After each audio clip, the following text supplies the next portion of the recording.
Hey, what's going on, guys? Welcome back to the channel. Today we'll be discussing episode 11 of Tower of God, and this week was a really interesting week because you really get to see that not only do the testees have their own plots and schemes, but also the test administrators have their own plots and schemes as well. So there's a lot of things we can dive into for this week, and also unfortunately I think we only got 2 episodes left of this show, so let's all pray that we get a season 2. So if you really enjoy this video, please leave a like, also comment down below and hit that subscribe button. I really appreciate it. So without anything left to say, let's get right into the video.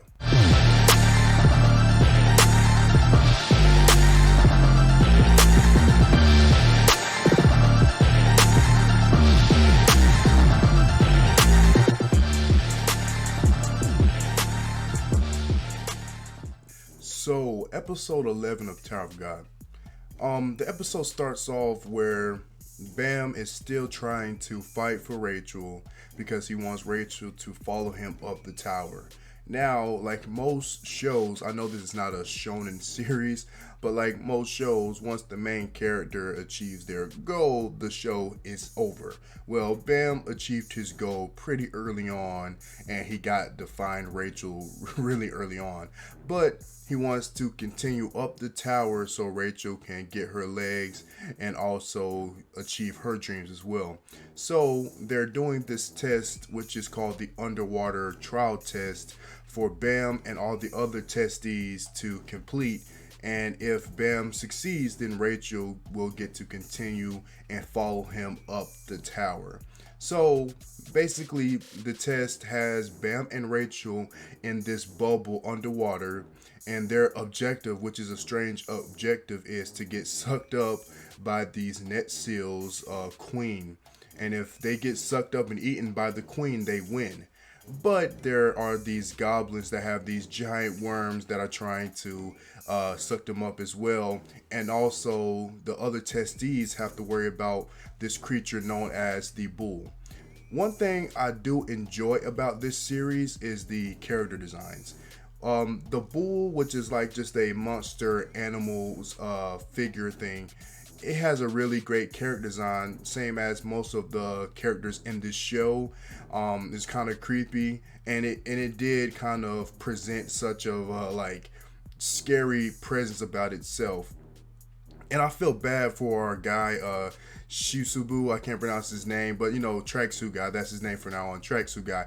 I feel bad for him because he kind of seems like one of us, just a normal guy who kind of got caught up in a crazy situation, and he still went for it because he mentioned how much he cares for Bam, even though he's kind of jealous of Bam, he still respects him and he wants Bam to achieve his dreams, because unlike everybody else in the tower, Bam has something that they don't have.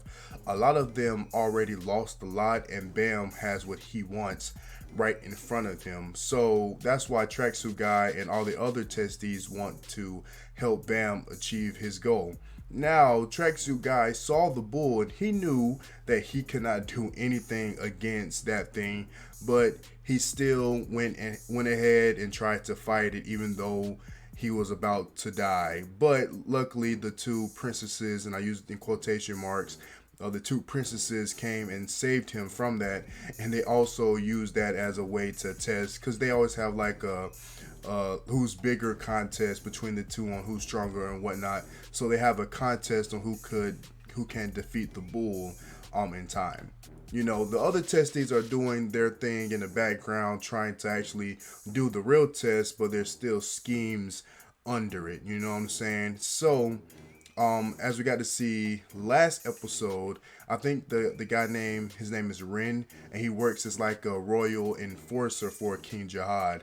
And I guess they've had Anak on their radar for years. Like, they knew about her presence, and she is a threat to the tower's, you know, whole hierarchy and how the towers ran. So obviously they want to kill her to, you know, reform and regroup the basically the rules of the tower. Which brings to another question: is did Rin kill Anak's mother? That's the real question, because how else would he have gotten that necklace? Pretty sure that will be answered later down the road. You know what I'm saying? But yeah, he approaches her with the necklace, and he basically attacked her. Well, rather, she attacked him because he knows her secret, and which means that he wants to kill her.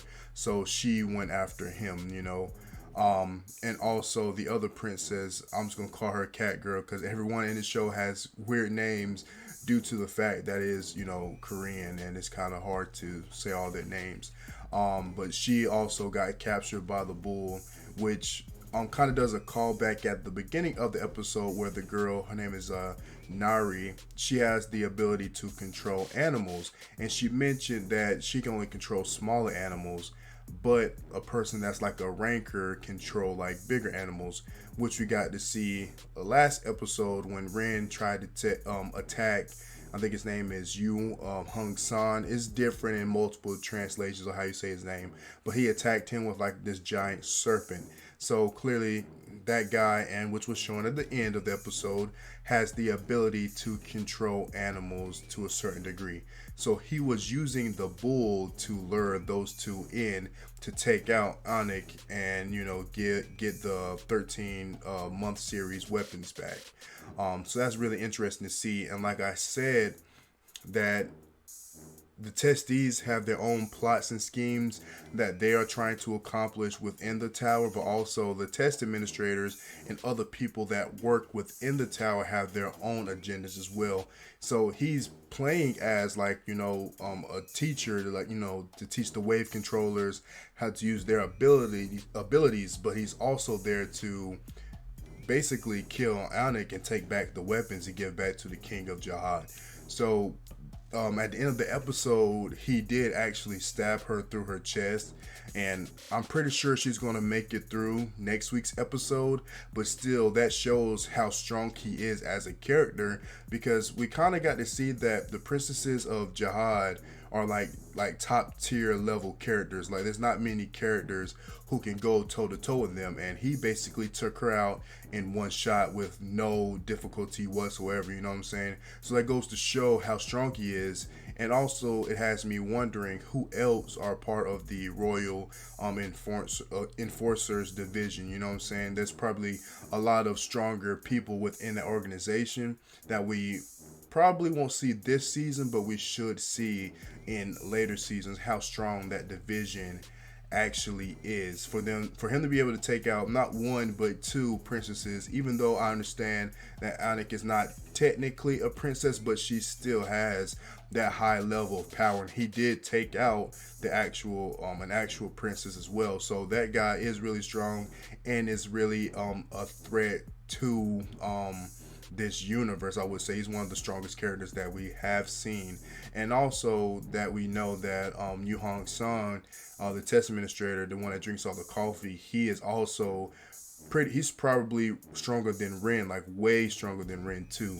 So it's just like this really power dynamic series, and I'm pretty sure like later down the road it's going to be hard to actually have like a power ranking system due to how diverse the cast of characters are, and also their abilities, because you can see there are some really strong regulars who are taking the test, but it appears that some of them can be on the same level as rankers. So it's just a really interesting series, and I can tell that the more that this series goes on, the more like lore and history and mysteries that's going to be put into this show. So I really enjoy that aspect of the show.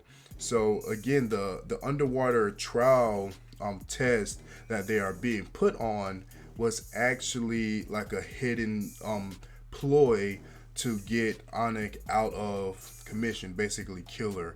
So that was the agreement that those two came together last episode to take her out so they can work together, because their job is to make sure the tower's rules are being followed by everybody. So again, it is really interesting to see for this week's episode, and hopefully, I'm not sure exactly how the next two episodes will go, but I'm pretty sure the finale will be great. Also, Yuri, who was the princess that gave Bomb the Black March weapon, she is making her move. So maybe she will appear on next week's episode as well. So there's a lot of moving parts and stuff that if we weren't the viewers, we couldn't see that's going on behind the scenes. And I really enjoy that about this series. But again, episode 11 of Tower of God was a great episode. If you enjoy what I have to say about this episode, please leave a like. Also, again, give me a comment, and I really appreciate it if you subscribe and follow me on this journey. But I have nothing else to say. Have a good day.